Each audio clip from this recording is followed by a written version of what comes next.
Welcome, everyone. On behalf of Cambridge Health Tech Institute's Global Web Symposia Series and our sponsor, Content Analyst, I'd like to welcome you to Less Searching, More Knowing, Game-Changing Advancements in Pharmacovigilance and Regulatory Intelligence. My name's Elizabeth Lamb, and I'll be your host and the moderator for today's event. At this time, I'd like to introduce our presenters for today. We have John Falahi, Chief Strategy Officer for Content Analyst Company, and Melissa Chapman, Principal of the Riverhead Group. So with that, I'll pass the presenter ball over, and John and Melissa, welcome. Thank you, Elizabeth, and thank you everyone who's on listening to this WebEx. We appreciate your time, and over the next 50 minutes to an hour, we hopefully will give you some new insights and some new background and ideas that you can use effectively going forward in your day-to-day life and business. So with that, Melissa, welcome, and thank you for joining me. Thank you. I'm looking forward to it. So as a little background, I'll spend a little second. My background is Content Analyst has been around for a little while, and we'll talk about that in a second. But I've been in the industry for quite a while doing search systems and advanced analytics and applying them to a variety of solutions in different markets, including a number of life science areas. And thanks, John. My background is that currently I'm a principal with the Riverhead Group, providing domain and analytics consulting to content analysts. I've been in the consulting world for about 11 years, but before that, I spent 14 years with the Department of Health and Human Services, where for a portion of that time, I was the CIO at the Food and Drug Administration, and then I was CIO for the Department of HHS. Great. And just as a quick background, Content Analyst has been in the area of supplying text analytics and other solutions for over a decade. We're well known in the intelligence community and the legal community and a number of other markets. We've been award winners for Best Semantic Platform and in the Cody Awards, which is a association of all software vendors around the world, and a number of other awards from different associations. But really today, let's go focus on a few things, and let's talk about what we're going to do. We'll talk quickly about challenges with traditional search, building existing systems, how businesses are far behind what the consumer sees, what's an alternative way to solving that. We'll show you a demo of some capabilities, but we'll tailor the rest of it really kind of explaining how the technology can be used in your day-to-day life and business. So with that, we'll just keep rolling along. One of the key things is if some interesting facts from IDC from last year, that knowledge workers spend 16% of their time or fundamentally 1 day a week searching for information. But they only find about half the time the information they need to really solve the problem, answer the question, or make a decision to go forward. So it's really a lot of time spent with a 50% hit rate. That's not very good for people that have to make business decisions or critical decisions or recommendations for the organization, and in some cases life-threatening issues with some of our customers, that they need a better alternative than what traditional systems can do. We've seen a lot of systems built using good keyword systems where if you know exactly what you're looking for, it can do a great job. The reason why, keyword systems are based on teaching the system what it needs to know. So dictionaries, synonyms, controlled vocabularies, taxonomies. So each system is given those pieces of information, whether you're using a portal, Documentum, FileNet, or even some different websites. Each one of those has built that setup so it can then use that, given what that person or team knows, and hopefully it'll match what the query is. The problem with that approach is it doesn't really match everything. As the words change, the way people organize things change, or the spellings as we go forward. I hate to say it, more and more people, their spelling and grammar is getting worse, not better. Maybe, Melissa, you have a comment? I just wanted to say that in the life sciences industry, we've come to heavily depend on keywords, especially standardized terms. thinking about MedDRA, SNOMED, ICD-9 and ICD-10, et cetera. And at one time, certainly a long time ago, you could, in theory, read all the published peer-reviewed literature in your particular area. But that's not possible now, and every day we're generating more and more content, and keyword searching just isn't sufficient to ensure you find what you're looking for at all, and certainly at least to find what you're looking for in a reasonable amount of time in an efficient and effective way. Most of us are pretty happy in our consumer lives with people that are spending lots of money to build great ways for us to quickly communicate with systems, whether you use Pandora, where they've kind of really done the underlying kind of analysis of music and the relationships. So as you pick one, it can recommend others. We all are interested, a lot of people use, an iPhone. They're used to Siri, or they're in their car using Sync or some other device, talking to the system, using a full sentence, it parsing that and giving them back something, and then it learns from that. But a lot of that is picking today in the consumer world, you are going after a very specific problem. They are spending 7 figures to 8 figures to go solve this, to go deal with the interaction. So how can we start to use some of the smarts that they've done in the way things work? So I'll talk about one project that a lot of people maybe don't know about but are very used to using, and that's Netflix. Netflix had a problem. They wanted to make sure the recommendation system learned from the user and improved the way it did recommendations, because for them that's core to their business, keeping the customer satisfied and selling more, keeping more and more people on their service.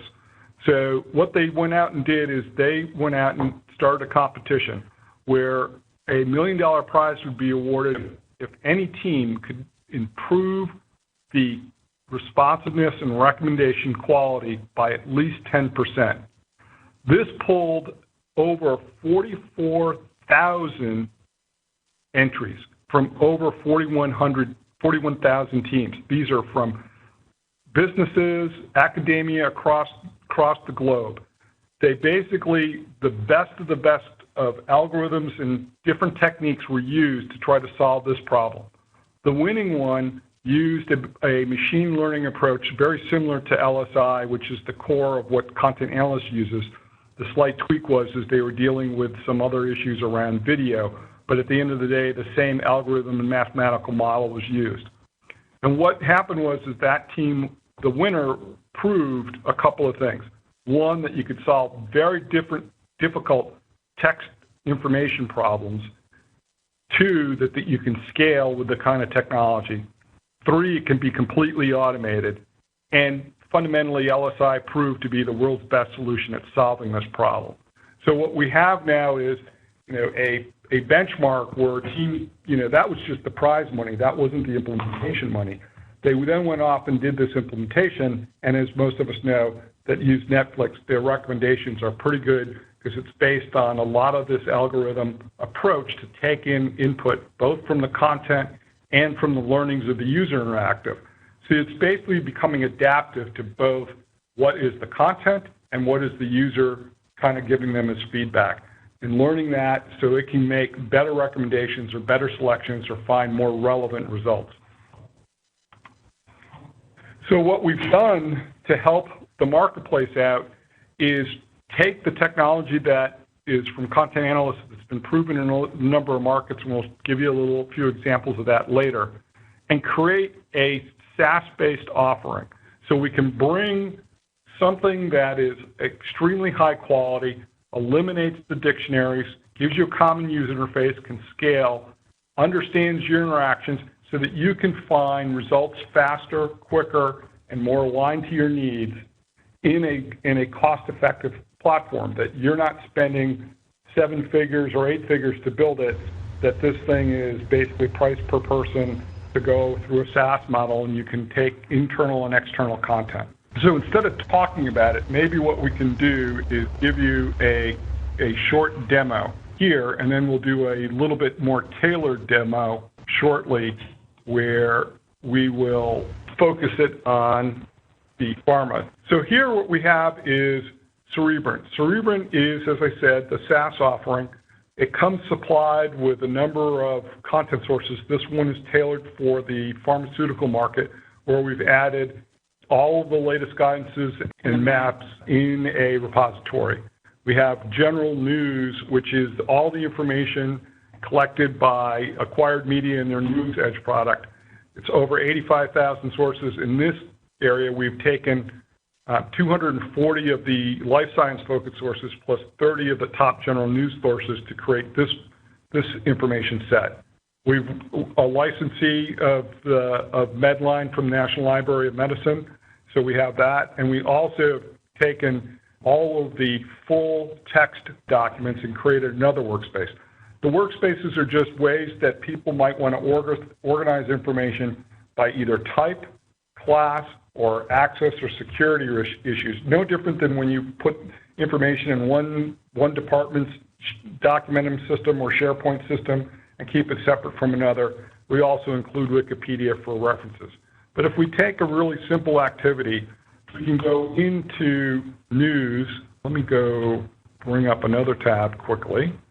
And while John's bringing that up, I just want to comment. When you think about how this mathematical foundation has been proven in the consumer industry, that's fairly straightforward in terms of the information available, say, about movies and TV shows and Netflix.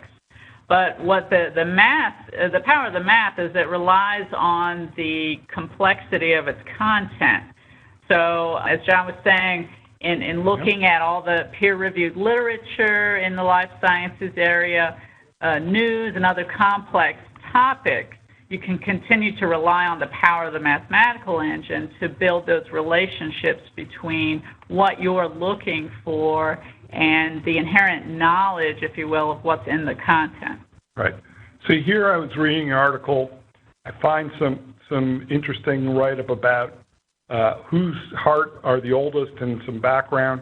So I might be interested in that. So literally all I do is copy that text, and I might want to say what other articles are in the news that are about that. So I can just paste this in. Notice that I've pasted in all of the text. And what's important to note is we're not looking just for heart or by specific ethnicity. This is a whole idea that we're looking for, not just an individual keyword. Right, and as Melissa pointed out, there's a number of things going on here. What authors have found in the study, the breakdown in ethnicity, also about women, different age groups. So we're giving the system, here's a number of things that we're interested in. This is what I read, and I want to try to find more like this. So all we do is hit submit, and now what the system is going off and doing is finding a variety of issues that are brought out from that article. So we can go find a number of documents that talk about, heart attack, risks, and other things. Now, in some cases, they are related, but not maybe relevant to what you're looking for. In this case, I might say this one is very relevant to what I'm looking for, and I can keep kind of looking at it. Here, what you see highlighted on the screen is parts of the document, in this case, it's a very short document, that the system found were really highly related. Along the side here, we also see lots of metadata that came with the information, whether you added it or it was delivered, in this case, from general news. So back to the keyword discussion, while this tool doesn't require searching by keywords or tags, it takes advantage of where they exist. So it's not to say that one should suddenly be finished with MEDRIS, NOMED, etc. We need to still leverage the value of having tagged or standardized terms in our content, and this tool allows you to do that. Right. And one of the other things we can go do is, and we'll go into a little more detail later on with a more tailored demo, is one of the things here that's really interesting is our term cloud. Here, what you're seeing is not just people or just specific terms related, but all of the terms and potentially other links or concepts or authors that are highly related to the query. And it's basically, think about this, as I take that query and I go against general news, I get this map and we can see some things that are really that pop up. And it's just like taking the same kind of question to 6 different people in the room. They all have different backgrounds. So I could take the same query and go look at PubMed or any other internal workspace that I've built of internal content, and I'll get the same richness, but it'll probably be a different set of terms, because if I talk to my wife about cooking, I'll get one set of answers. If I talk to some people at work, I'll get a different set. Everyone's background and what they know is how it learns, and that's how the system works. It's kind of like the human mind. We use our 5 senses and time to position everything we know. So if I say the word coffee, someone might say Starbucks, another person might say French press, someone else might say Java, someone else say their husband. And you go, your husband? And they say, yeah, my husband gets up every morning and makes a coffee for me. So that's how they relate to that term. The minute you hear that, you've learned that and said, oh, there's a relationship there that I should probably track down or understand. And that's literally how Cerebrum works. It learns from the content itself. The interesting thing is we can also start to do some thinking along the way the person works.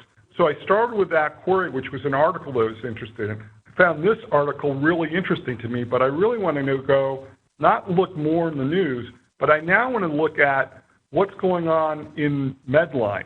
So I can literally tell it to go to the MEDLINE collection of information and use this as the search and find me everything that's related to that. So now we start to see things in MEDLINE highlighted and the text. But if you notice, I can go click, because it's an open source piece of document out there on the web, I have the URL in the result set. So if I want to see the text in the original form, I can step out to that and then just continue to go back into Cerebrum and continue to work. So there's some other neat things that you can do. We have visualizations where we can start to see, for this result set, we started with the top 1,000 documents in MEDLINE that were related. And we can see that of that 1,000, we're now looking at authors. There is one author that's used 21 times, and we can zoom in on that group. And now I've said, I only want to look at people that have done 8 articles or been mentioned in 8 articles or more. You can click on any one of them and filter down. You can see 21, and I'm now down to 21 documents. I can step back. So I've kind of said, let's step on this and say we want that author, but I'm now looking at where they're published. So they're all in the United States except some for England. If I filter on England, I'm now on the 2 documents using both the author, you can see it's highlighted, and the journal's country, which is information that was all things tagged in MEDLINE. So what you have is a very quick, easy way to go from a concept anywhere. You could take that as a person sending you an email saying, please research the following, and look across any repository and drill into the content, find that result set, and make some action. And let me offer, I know that John showed a lot of different features in the last couple of minutes, but imagine, if you will, at one time, if you wanted to research a specific topic, you might have gone to the research library in your company and had multiple books spread across the table. In one book, maybe you're looking at the bibliography for certain sources. In another, you're narrowing down your topic from book to book for more specific information. Certainly with the internet, that type of searching is much easier, but it can also be very misleading because you cannot sort the massive amounts of content out there by concept the way that a human being does when she reads a book or reads an article. So Cerebrum presents a way to do that, a way to explore content by idea in the way that we used to explore by reading through multiple articles and books. So I think from here, let's go back, and so we're now back in the presentation. So as we talked about, the information that you saw in our demo could come from what we feed, web content, and information from your own internal content, where it can be from FileNet, Documentum, SharePoint, or information gathered out in the web. The beauty of the system is that it can take both internal content, external content, and some of the content we supply and give you a consistent way to navigate, mine, and access it, and move quickly from one source to the next to find the links or follow the path of insight. So I would ask you to consider in your own companies or universities today, you may have all of your health authority submission documents in Documentum, and you may have all your adverse event reports in a safety tool. You may have the clinical narratives from your trials in yet another repository. And to search across those by concept or idea, that's a lot of integration, very expensive, high-end sets of tools, etc.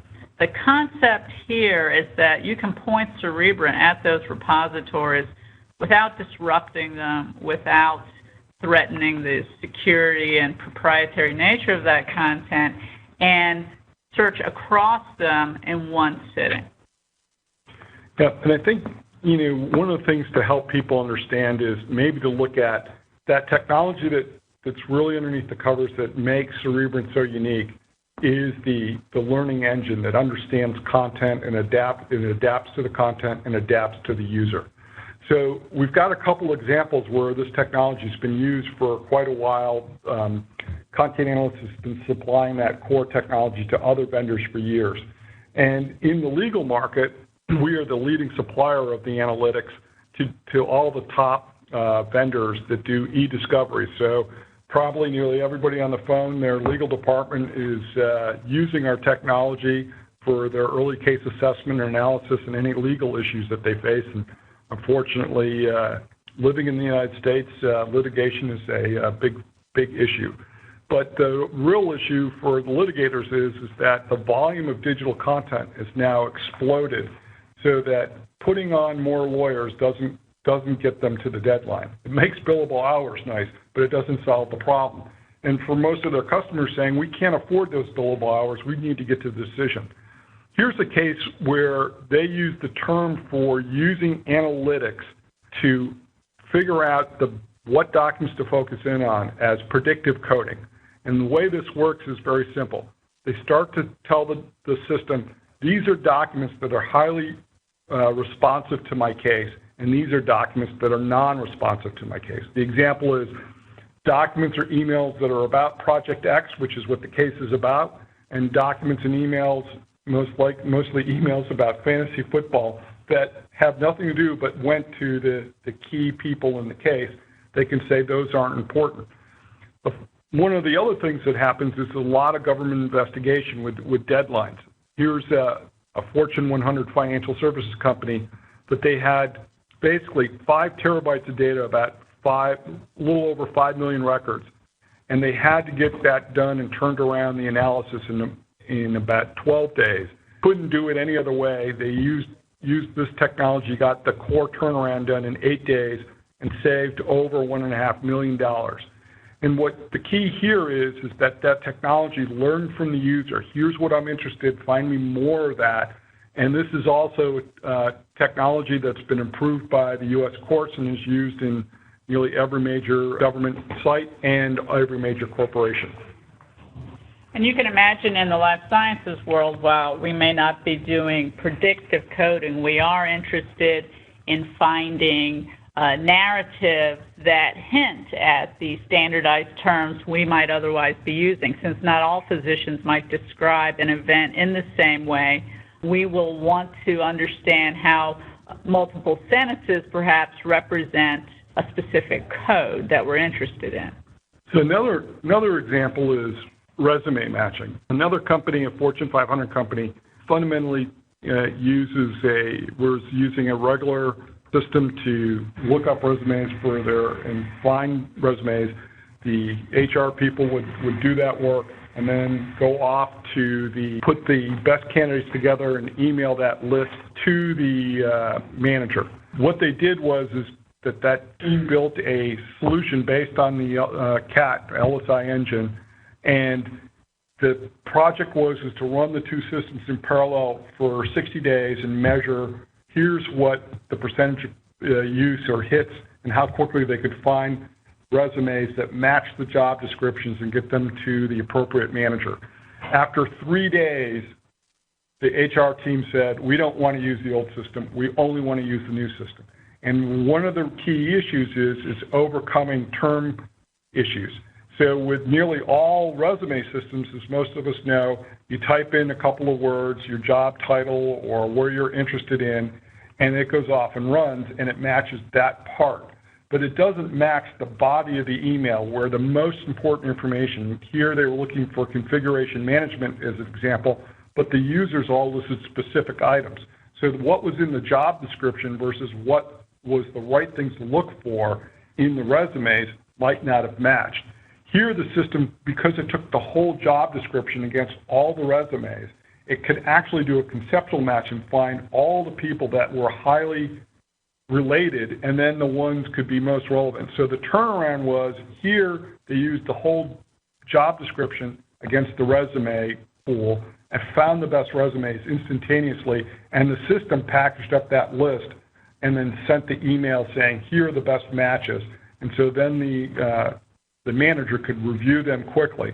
So it greatly improved the process, automated the process, and got around missing key people, even though they didn't write the specific key words in their resume or in the job description. The system still found the best matches. So, John, for us, this might be akin to in large CROs or organizations that tap into multiple sites for clinical trials, trying to find the right clinical investigators for a set of trials that you're trying to put together.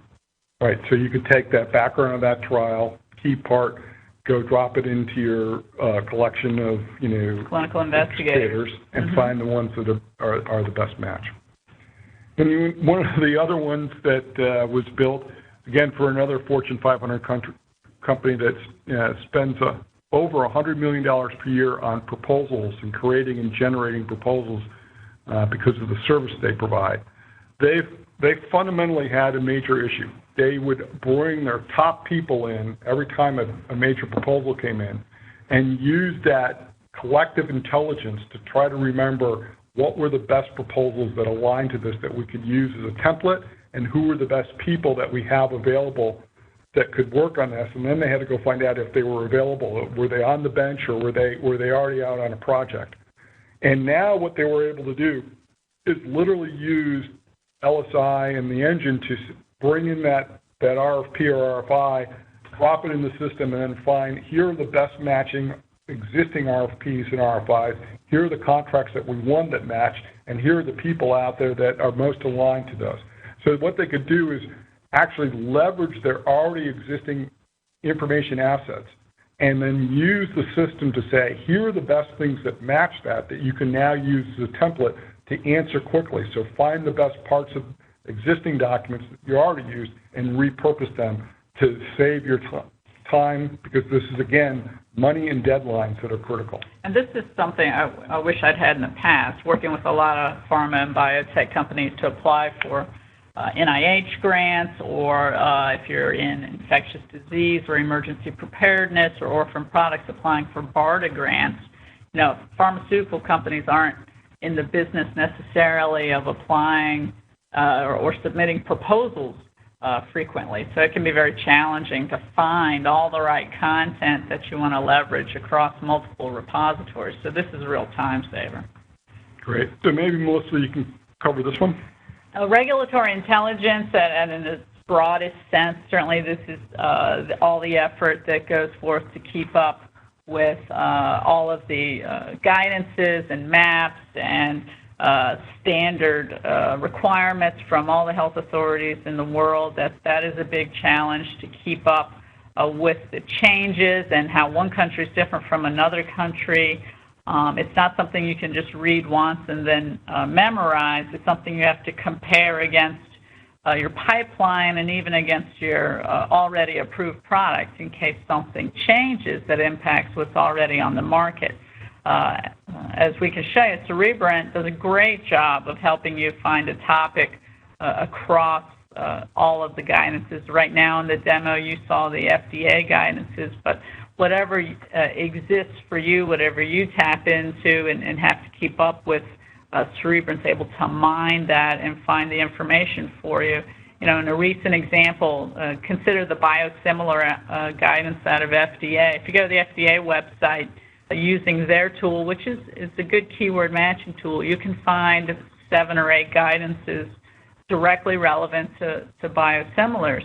But when we look for that in Cerebrum, we find about 120 documents because a lot of the past but still relevant guidances regarding bioequivalency or leveraging the approval of one indication to get approval for a new one, et cetera, are in other guidances, and the biosimilar guidance in some ways represents the culmination of several other concepts that FDA is permitting, but you have to be very clear in how you're following their guidance. Similarly, in pharmacovigilance, as you know, there's a massive amount of information well beyond the 3500A that you must understand, interpret, and compare in order to effectively perform pharmacovigilance.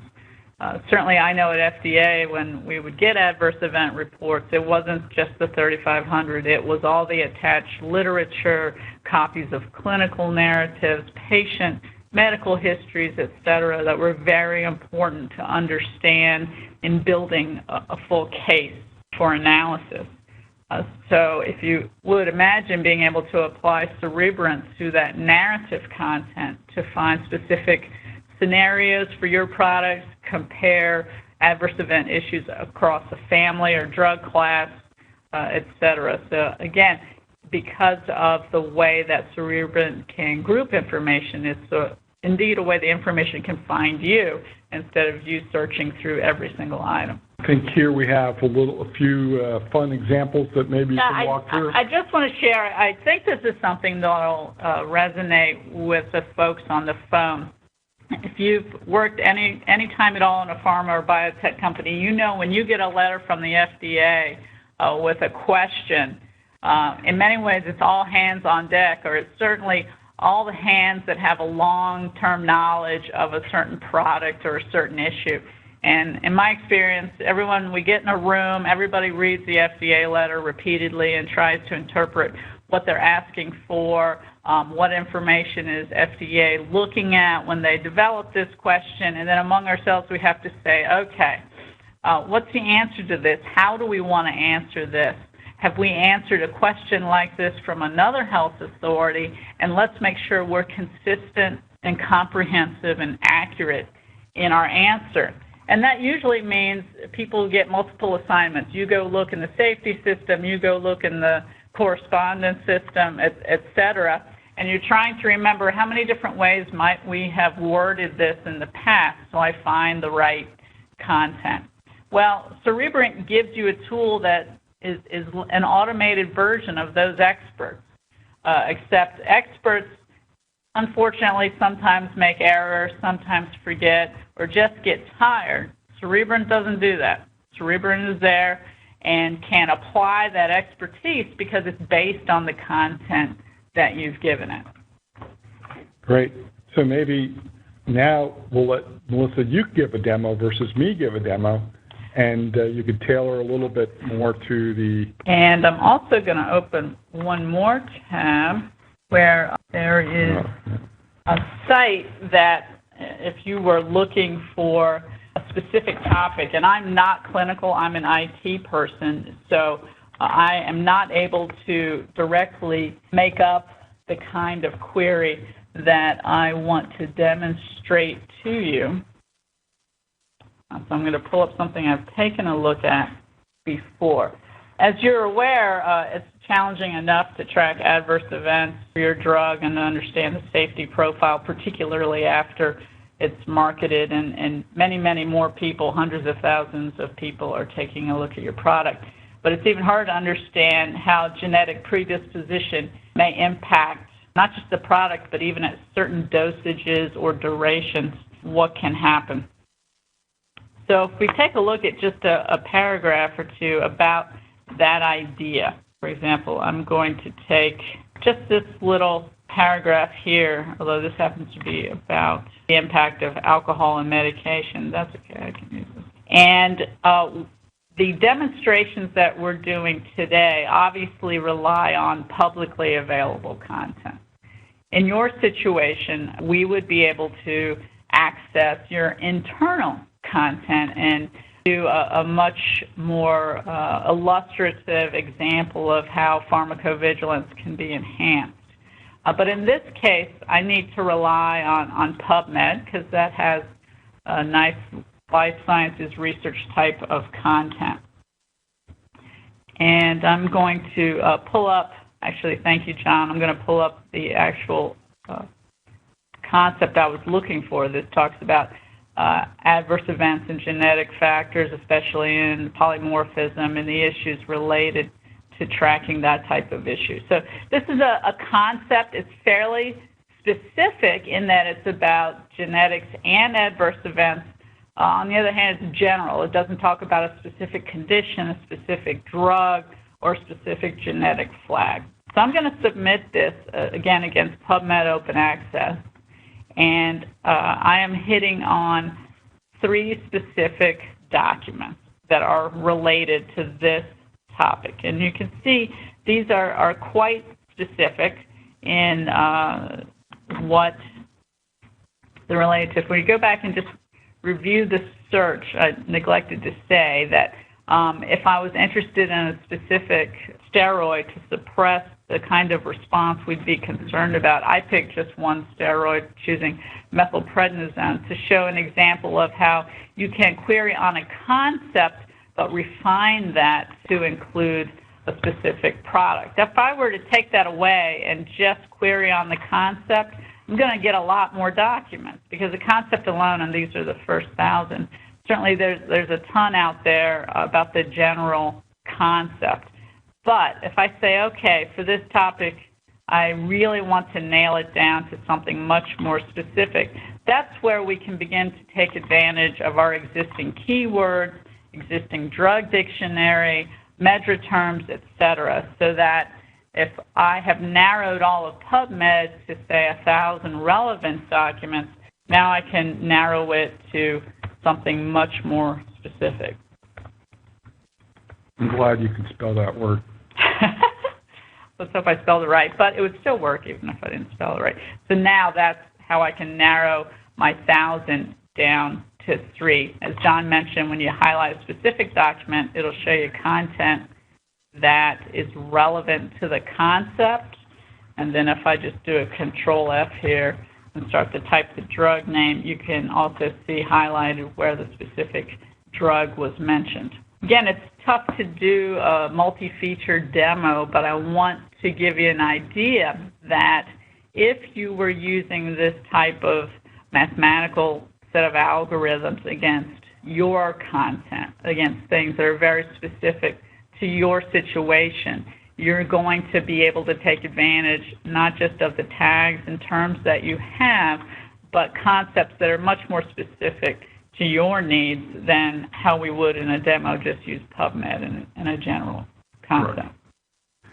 Yep, so that's really good. Maybe we can finish the demos and go back to the slides. I just want to mention that if you are seeing compelling value in what we've been talking about, I would encourage you to consider how we might be able to show you some additional areas of application. Here we have just a few of the general broad areas in addition to regulatory intelligence and safety, certainly looking at compliance. This is a specific issue, your overall strategy and informing how you make decisions about pipeline, about application of resources, even about where you want to do your trials. The ability to access and query across multiple sources of information can really accelerate your ability to collect the information that's the right information and the key information to decision making. Again, what we're trying to point out is that a lot of the systems that exist today use great technology to find things that you know exist in the repositories, or to find things by specific words and types or some classification schemes you've used.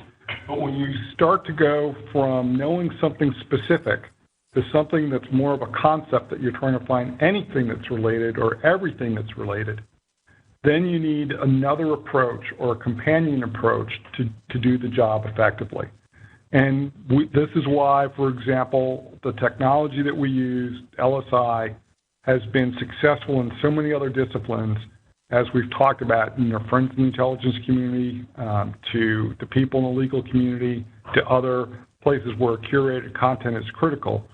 But they've built custom solutions, and now what we've done is brought across that technology as a SaaS offering where you can take internal content, external content, and start to leverage LSI, which basically understands how to adapt to the user and the content.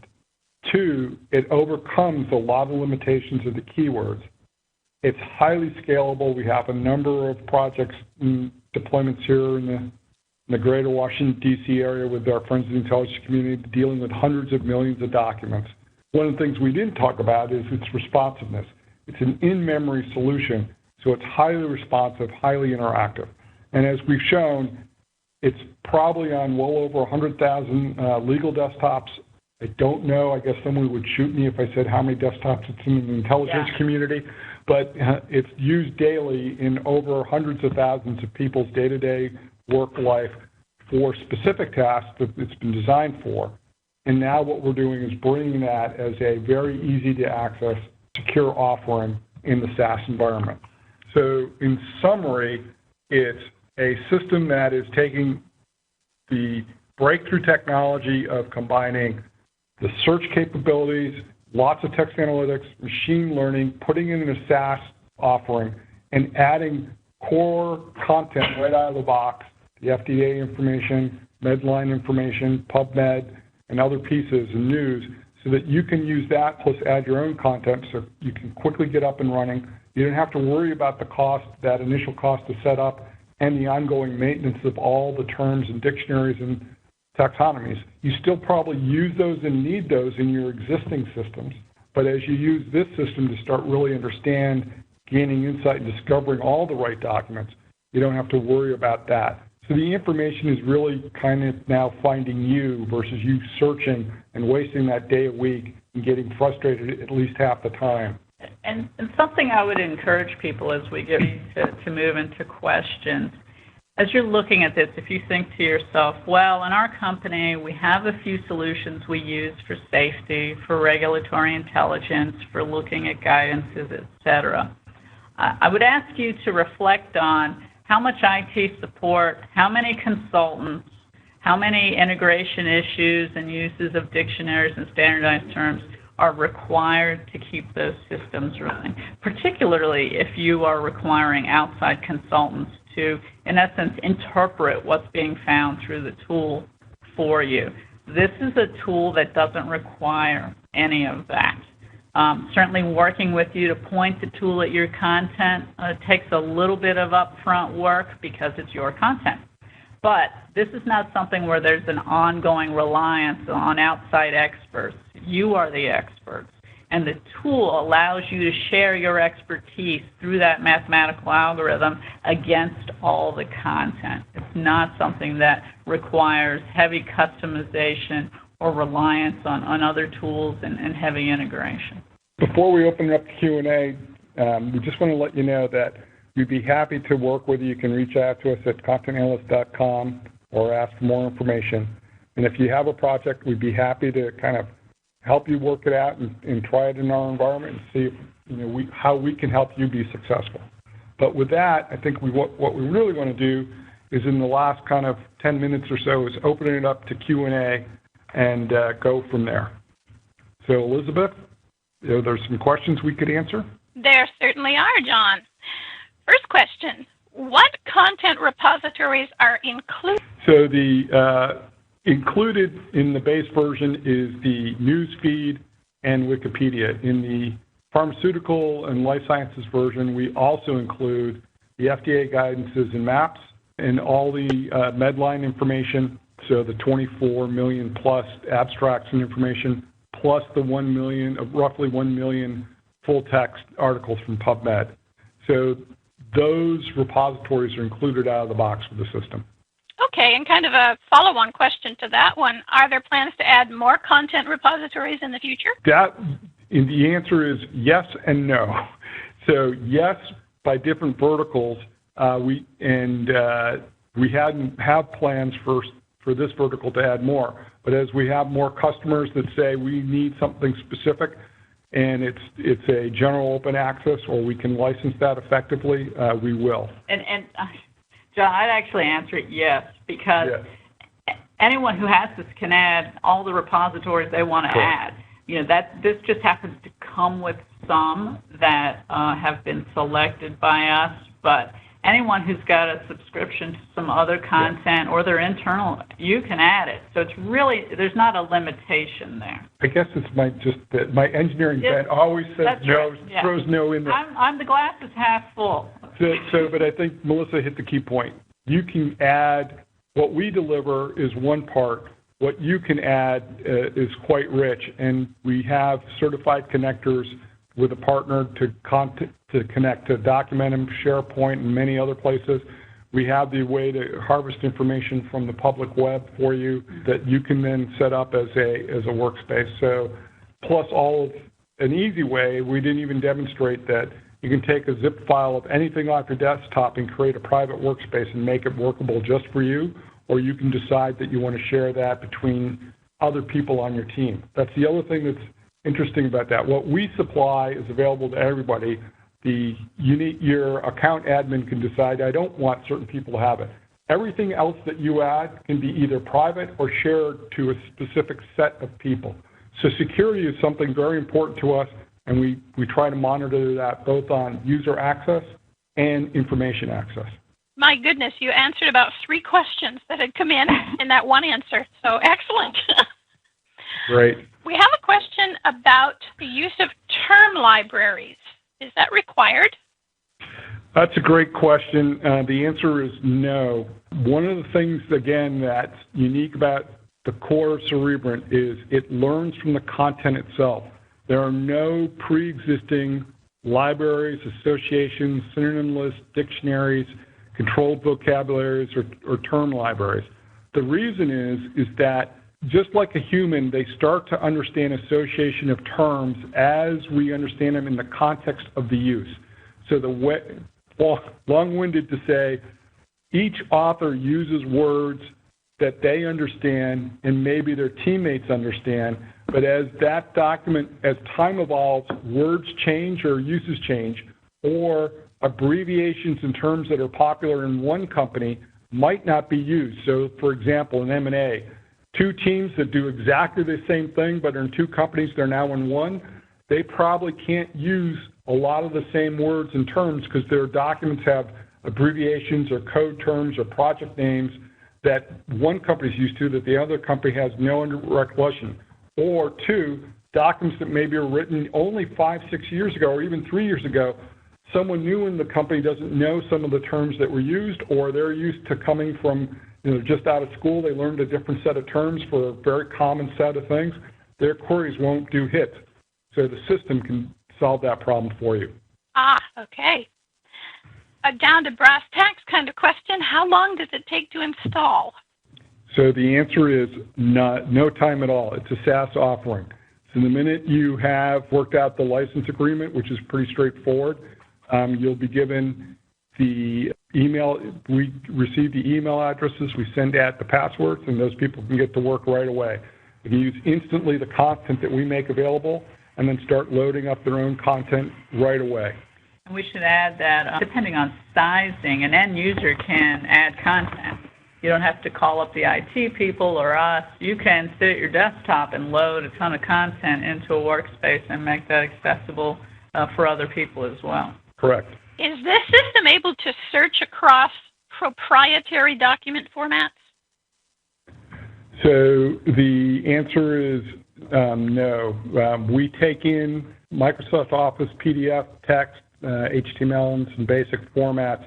If someone has something in a proprietary format, that would have to be set up as into a PDF or a Word document or some other general text format. Once we have that text, we can then make it available in the system. But the other part of it is then we can also, as you saw in the demo, we can add the source link so that someone can go back to the original source document to see it in the format and structure that it's in. Excellent. Can it be combined with structured filters such as metadata? Absolutely. That was, I apologize if we did not make that clear. all the things along the side, and when you saw the visualizations, those are all metadata fields. All of them are supplied with the content. So, for example, if you've got a great system installed, whether it's Documentum, FileNet, SharePoint, your own internet research portal, and you've spent a lot of time and money to build a taxonomy and do a lot of tagging, whether it's author tagging or other pieces, those metadata fields come along with the content, and we now give you the visualization tools and navigation tools in a consistent way to use it.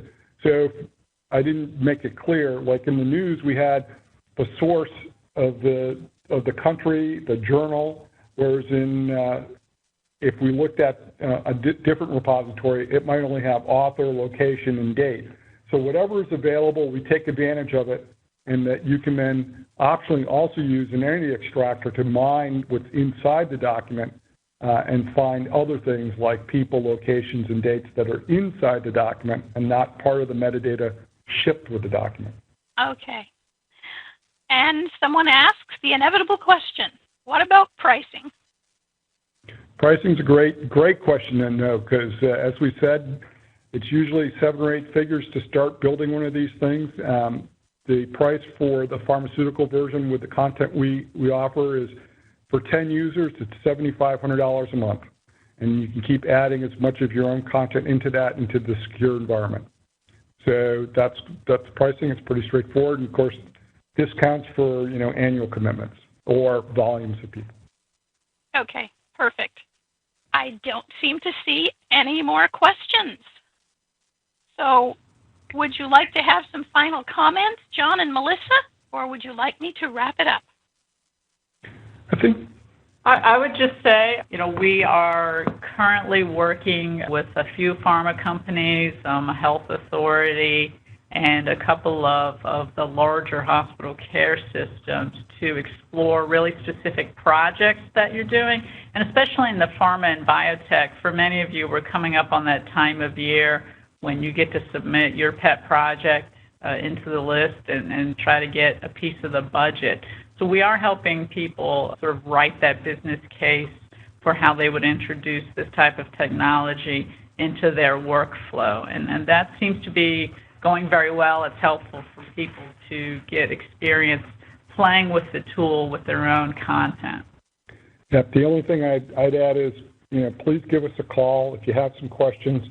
We'd be happy to work it out with you and help you understand more detail about the approach, why it's different, why it generates such great results compared to other choices, and how you can quickly and effectively try it out and prove for yourself that it's a valuable asset.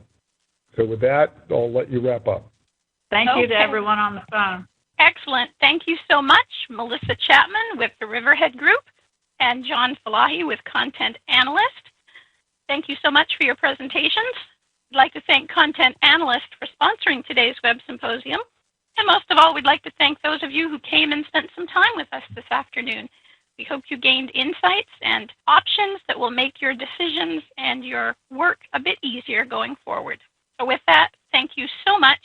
I look forward to seeing you at future CHI Global Web Symposia. Thank you, and bye-bye.